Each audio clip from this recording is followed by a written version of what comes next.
Hi, and welcome to this episode of Bill and Kipp's Excellent Bible Adventure.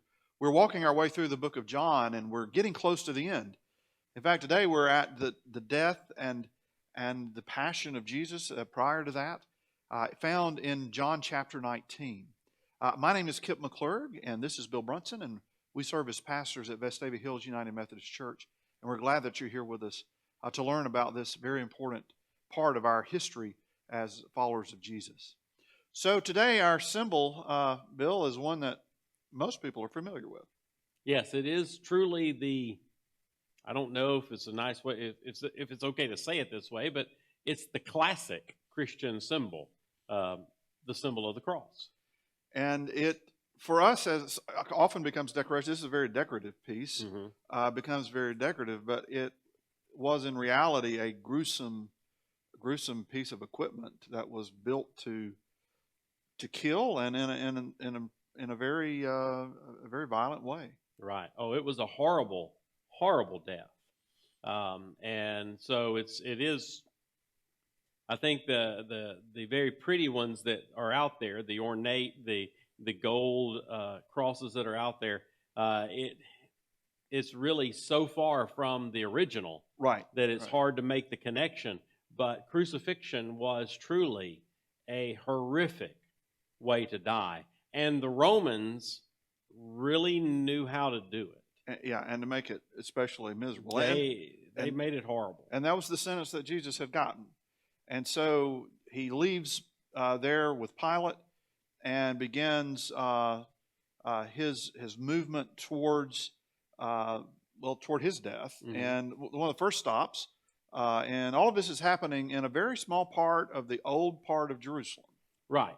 And so next to where Antonia Fortress was located, Pilate, after in the 18th chapter, he has gotten to that point where the Jewish leaders and the crowd of Jewish people are shouting for the release of Barabbas. Pilate doesn't know what to do with Jesus, so he thinks if he can maybe make Jesus look like a more sympathetic character, that the religious leaders and others will have compassion on him. And so he takes him to this area outside of Antonia Fortress, which now there is a chapel. This is called the Chapel of the Flagellation, because this is where Jesus is beaten. And I mean, we're talking beaten severely. And then he is mocked, and it is a horrible, it's a horrible experience. They weave the crown of thorns on him, right. They're spitting on him. They're slapping him. They're putting this purple robe on him, making him look like a pathetic character. Right, and really, even I know Paul. One of the reasons Paul he was facing a very similar situation, but he was also a citizen of Rome, but he didn't want to go through the flogging. Right, because you could die from that. Right. I mean, massive infections from the lacerations, because these whips were not, the leather ones that you buy at Six Flags or something. I had one as a kid, where there was right. These had pieces of glass and rock, and right. It was designed to really. The belief was that you could survive 39 lashes. If you receive 40, you would die. Yeah. Because, I mean, these, like you were saying, those strips of leather with shards of metal or glass in them are ripping your skin. I mean, horrible. So they make him look like this, and they bring him out, and he has nothing. Well, Pilate has nothing against him. And Jesus is now not looking in any way threatening. And they bring him back out to the Jewish people, and they say, "Here, this is the man, you know, and it's the guy you're afraid of." Yeah, I don't see why you're afraid of him. And of course, the Jewish leaders start screaming that he is saying he is the Son of God. We can't deal with this, and he is saying, well, he says he's your king, and well, they're claiming we have no king but Caesar, which is a huge leap, because they didn't want Caesar to be king, and wouldn't even carry coinage with his image on it. Right. If they were truly proper Jews. And so the whole conversation just devolves into this ridiculous. They're going to get him crucified one way or the other, Right. and that's and the whole time Pilate's trying to figure out, okay, how do I just keep this under control? Mm-hmm. And so the next step from there is after he is flogged, he, I guess, starts walking on toward Golgotha. Yeah, at that point it is. I mean, he has beaten him. He's done all of this. He's shown them. He's just, he looks horrible. He's wounded. And yet when he's asking the Jewish leaders and others, what do you want me to do with him? They're shouting, crucify him.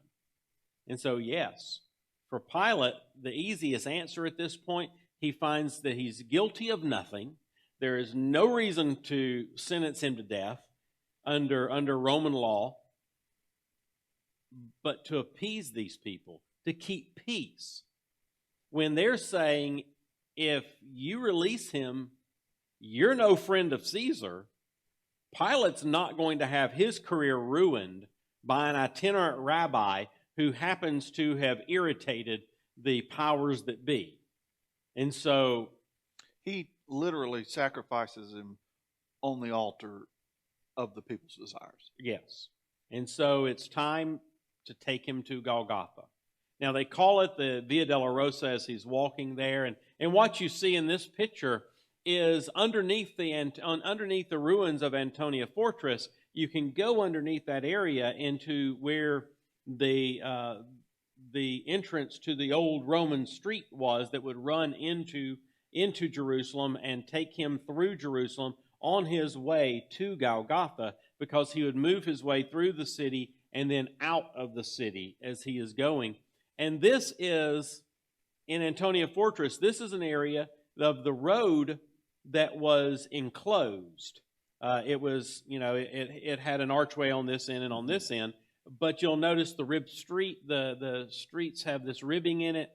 If you came through, you had to slow down. If you were in a wagon or pulling a cart, it makes noise. You couldn't sneak into the city. Soldiers would come. But this is where they believe, historians have always believed, that Jesus is handed the crossbeam of his cross that he would ultimately die on, that he is handed the crossbeam, it's placed on his shoulders, and he is told to start walking along with the other two who would be crucified that day, walking toward Golgotha, the place of the skull. And that was outside the city, and it was, of course, it would still be inside what we think of today as Jerusalem, but it's outside of the old Right. city. And so they walk. That is where people think of the Via Dolorosa, and they walk through the streets until they get to that place. They go outside the city walls and they get to the place of the skull, the place of Golgotha, also called Calvary. And it's there that he is crucified. And we often think of in most depictions, the nail is through the palm of his hand. But the belief system, or the understanding of anatomy in that period of time, the hand and the wrist were basically connected. They were thought of as one, as the hand, because the wrist pivots the hand.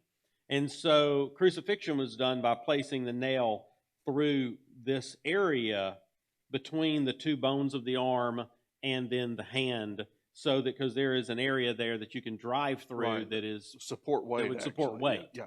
And then his knees would have been bent, so that his knees were slightly bent, and then his feet placed on top of each other. Either his feet placed on top of each other and nailed through the top, or his feet were placed on the sides of the upright and nailed in through both ankles, one or the other. Romans used both styles. And then the cross was raised and dropped down into a hole. And the reason they did that was when you would drop, it would basically extend your shoulders, dislocating your shoulders. You would slump down, and then he would begin the process of dying. Right. And he would, in order order to breathe, people on a cross typically died of asphyxiation, because in order to breathe, in order to expand his diaphragm enough in order to get a breath of air, he and the other two on the crosses would have to push against the nails in their feet, turn slightly on the nails in their wrist to raise themselves up enough in order to breathe. So every breath was just this horrible experience of pain. Right. And the Romans, the period of time when Jesus died, the style of cross they were using allowed people to die usually within a day of asphyxiation. The Romans later, because they wanted to extend this process and extend whatever lesson they thought they were teaching through public crucifixion, they actually would once you were in place, they would place a peg into the upright that would be almost like a seat that would allow you to be partially raised where you could get a little breath without having to push, so it could expand your life. There's some people that think, some historians say, it gets to the point where it would take days for someone to die on a cross. And so Jesus is hanging on this cross, and they decide they're going to place a placard on the cross. To Pilate said, because Pilate's trying to figure out what to do with this and how to explain this to anybody, why he's crucifying Jesus. And so he writes, King of the Jews, because you can't really exalt yourself above Caesar in the Roman world. So King of the Jews. And he places that on the cross. Of course, the religious leaders don't like that. Right, because they don't see him as King of the Jews. But that was their argument to getting him crucified. Right. So from Pilate's perspective, it needs to stay. Yeah. They're saying, why don't we write and say he said he was the King of the Jews? And of course, Pilate said, I've written what I've written. It's over. It's already on there. We're not changing it, and it stays. There's some interesting things that happen here. One is the moment where he looks at John and some of the other friends of Mary, and Mary comes forward and he says, behold your mother, basically handing off Mary's well-being to John, because if you didn't have a lot of children, of course Mary had Joseph had other children, but Mary, we know, was Jesus' mother, but he's handing off almost this at least spiritual guidance, if not physical care, of his mother to John. And John's the only disciple that appears to be at the cross. And many believe, many church historians believe this is the indication. This helps us to understand that Jesus is Mary's only child, and that Joseph's children may or may not have anything to do with her at this point because of the ministry of Jesus and etc. The sort of the embarrassment that they may be feeling because they don't believe fully that he's a Messiah. Yeah, I mean, all the way through this, they've been going, we're not sure. Yeah, and so Jesus, with Mary not having a male child to take care of her as she would be getting older, Jesus is worried about his mother, concerned about his mother, and so he places her in the care of John. And church history says that Mary stayed with John the remainder of her life, and that he cared for her as she grew older until she passed away. So it was a sort of a touching moment when Jesus on the cross is caring about someone else. Right. In his death, he's worried about her. And then there's the moment where he just says he's thirsty, and they bring him a drink mixed vinegar mixed with a myrrh, I think. Right. And what would the purpose of that been? Well, it was. Some people say that it was more of that it had a sedative quality, that it was a pain reliever or something that would help with that. It was a little bit of cruel. I mean, if you're hanging there and you are dying and you are thirsty, and someone dips something in a bucket and hands it up to you, you're thinking you're getting water, and instead you get vinegar. Yeah. I mean, it's almost it's truly insult to injury. It is. It's just cruelty to do this. Yeah, and so, but it's done interestingly in John on a piece of hyssop. Mhm. And it's kind of like we saw with the charcoal. It doesn't appear very often in Scripture. But the other place that it appears is when, if I remember right, when Moses instructs the children of Israel to put the blood of the lamb across the doorpost so that they would experience the salvation of God, they use hyssop to do that, to apply that.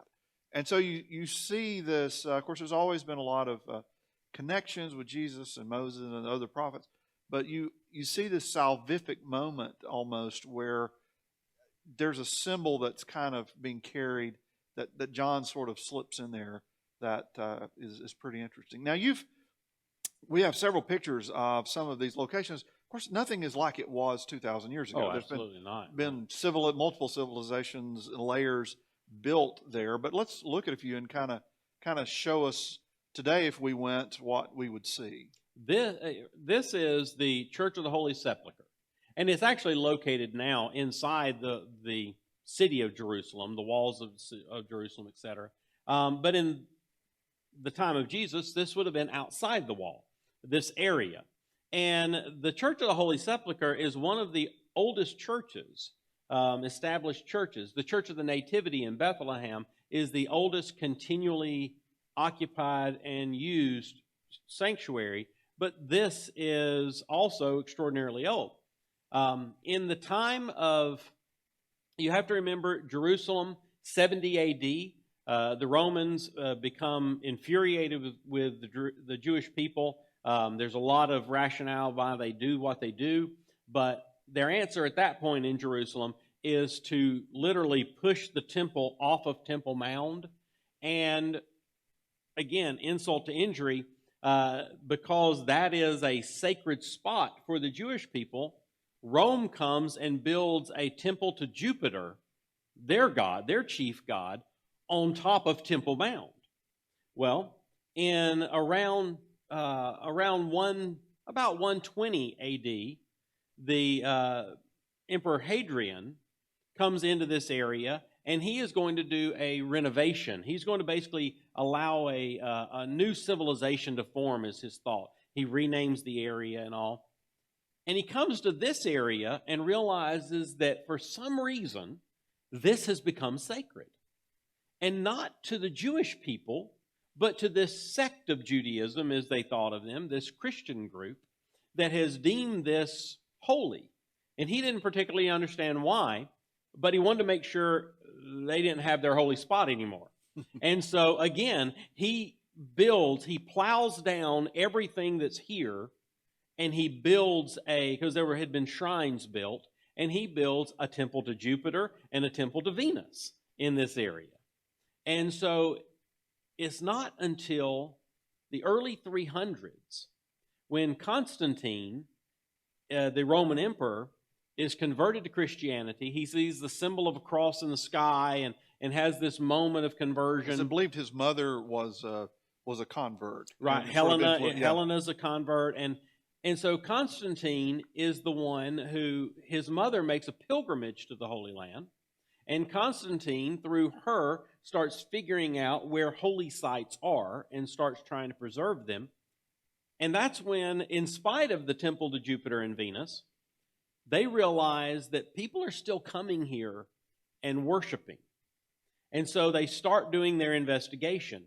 And they find out that in this area was Golgotha, and as the scripture says, and that near the place of the cross, there was a garden tomb. And so it was very close by. And so around 325, the Roman emperor orders the destruction of the temple of Jupiter and the temple of Venus, has those removed, and begins the building of the Church of the Holy Sepulchre. So it truly is one of the earliest churches. And it has gone through several iterations. It's occupied by 6 different Christian groups. But when you go through those doors and you enter, you would look to the right and go upstairs, and you have this area, which is occupied by the Greek Orthodox. And under this altar, there is a hole. And in that hole, you can reach your hand through, and touch the stone that is believed to be part of the stonework that was the place of the skull, the Golgotha. And you can actually see the stone again where they have simply just put glass over the stonework, the stone area, so that you can see the rock Kind of all the original around. geology that was there. Yeah, they sort of allow you to see the geology and see the stones. And so it's really an interesting location. And then if you come down from there and walk around to the other side of the building, underneath this large dome, you have this which is covering the side of the tomb. This framework, or this building that's here, has two different chapels. This chapel is the Greek Orthodox, and this chapel on this end are the Coptic Christians, which are out of Egypt. And several years ago, this structure began to deteriorate rapidly. And so they framed it in with almost a flying buttress system, trying to hold it in, an exterior skeleton, basically. And then they began the reconstruction of it after a period of time. And in the reconstruction, they were able to remove all the things that have been built up over the years and get back down to the lowest area where they found they were able to see true indication that this was an area of a tomb. And just to this side of this structure, you actually have an entrance that will take you into another section of the cemetery where there are more cave tombs that are there. And so while it's all under one building now, with Golgotha on this side and then the tomb on this side, in the time of Jesus, this was all outdoors. This was all open and outdoors. But so many people came as pilgrims. Right. They tried to make it so that it's accessible to them. One of the oddest things about the Church of the Holy Sepulchre, though, is that around 1100, somewhere in that timeline, unfortunately the Christian groups that occupy the facility do not get along all the time. They have different pieces of theology that are more important to them than others, and they sometimes struggle to be good neighbors. And so around 1100, the keys to the front door of this church were given to a Muslim family. That family generationally has held the keys to the Church of the Holy Sepulchre, and every day they unlock it and every day they lock it. So they have an outside party to make sure they get along. It is called the act of the status quo. Is how everything stays peaceful inside the church. If it works, it works. It works. So at the end of Jesus' life, he's on the cross. He's gasping for breath, and then he finally says, "It is finished." And his spirit leaves, and of course, in Greek and as you get into Hebrew, the same word, ruach and spirit, expire. When we say someone expired, it means their spirit exited, and they breathed their last breath. Right. And all of that means the same thing. And it says Jesus died, and so his body is there, and then comes this very interesting scene where we remember Nicodemus, who showed up with Jesus at night and wanted to ask questions. He shows up again in the early courtyard scene where they haven't decided to arrest Jesus, but they're starting to think about it. And he says, "Hey, give the guy a break." Yeah. He shows up with another man, Joseph of Arimathea, and interestingly, he's one of the few characters that shows up in every gospel. But he, in every gospel, lists him as coming in, and they get the body of Jesus. They get permission to take the body of Jesus, and it says that they have 75 pounds of myrrh and aloe. Now, I did not do the calculations of that. I don't know what financially that would cost, but that is a lot of burial spices. Well, it's considered to be a king's amount. It is far more than anyone really needs. I always wonder if they get that much. Is it because it's a king's amount? someone that's royalty. Jesus is the King of the Jews. He is the King of Kings. Is it because of that? Or is this because this is just the way men do things? If a little is needed, well, a lot will be better. And so they don't know. Just make sure we don't have to do it twice. That's right. I'm going to make sweet tea. How much sugar should I put in? A cup? No, I think you ought to put in a pound. It's that kind of thing. Did they say, well, how much do you need? How much do we need? Well, I bet 75 pounds. 75 pounds ought to do it. I'll take care of it, yeah. That'll work. And men did not prepare bodies. Yeah. This was, we don't want to, it sounds so wrong in today's world to say women's work, but this was the work of women in this generation of time. The women prepared the body for burial. Men didn't typically do this. And so the men, Joseph and Nicodemus, are doing something they have no idea what to do with, probably. And they've got far more spices than they need. And you have to imagine the mess they make. And what this is, the stone here is actually in the Church of the Holy Sepulchre, just down from Golgotha. And in that area, when they found, I think, 2 of these in that area when the church was first being built, and they found others in other places. But this stone that's now, of course, built up around, it's edged, and there's lanterns or chandeliers hanging across the top of it and things like that. The keeping stone, or the stone of preparation, was located in every Jewish cemetery, because that's where you would take the body and lay the body and wrap the body with the linen, and apply the myrrh and the aloes, and apply all the spices, seal the body up before carrying the body into the tomb. Because the tombs were small, you couldn't really work in there. And so you had the keeping stone to do that on. And so this is one that was found in this area. And cemeteries typically didn't need a bunch. And so many believe that this may have been the same stone that Joseph and Nicodemus might have used. Mm-hmm. If not this one very much like it. And so we come to really the end of what seems the story. Mm-hmm. This rabbi who traveled around and from place to place, claimed to be the King of the Jews, spoke in this strange spiritual language, is dead. Or at least that's where the chapter ends. True. Fortunately for us, it's not the last chapter. That's right.